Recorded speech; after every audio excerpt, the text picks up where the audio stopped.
So today's Spenser Saturday, which I've been looking forward to quite a bit because Spenser's my favorite poet.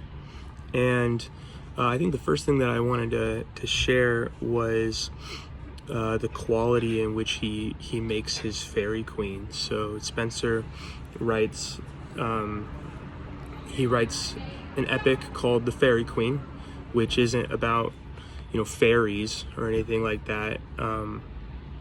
It's an epic about moral virtue and how we can go from men and women who are ungentle, unholy, intemperate, not chaste, unfriendly, unjust, and inconstant, which are the 6 books that he writes. He writes the first book on holiness, the second on temperance, the third on chastity, which chastity, by the way, is a word that we don't really think of this way anymore, but it used to not only mean virginity, but it meant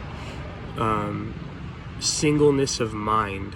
So to be chaste meant to not only to be pure, but also to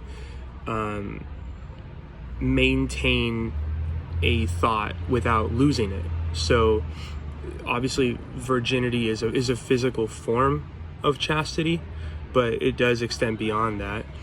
He writes his 4th book on friendship, the 5th book on justice, and the 6th on constancy, or maybe today we would say consistency, although obviously constancy is a greater word, and Spenser is extremely careful with the words that he uses. He's very intentional.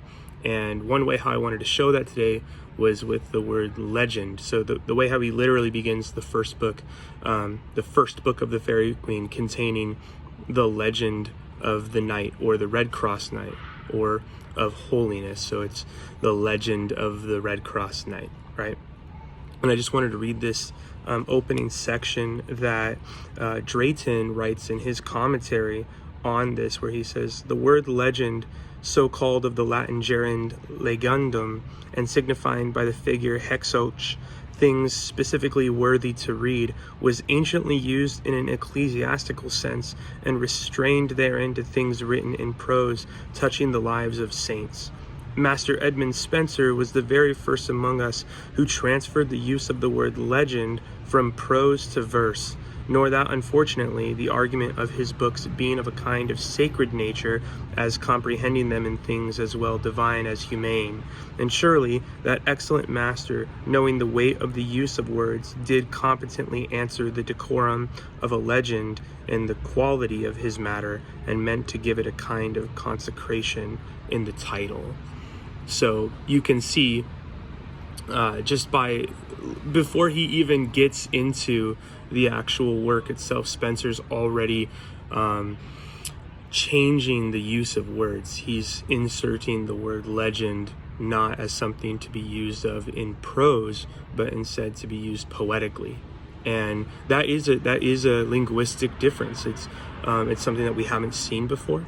And this is just one of those many gems in his Fairy Queen that we see time and time and time again. He has so many coined characters, so many coined phrases, so many coined structures and words, and they're fun to see. They're amazing when you catch them, and nobody catches them all because Spenser was a genius. But when you do, it changes your world. And this is just one example of that, because the word legend is very intentionally used here to mean something worthy of being read.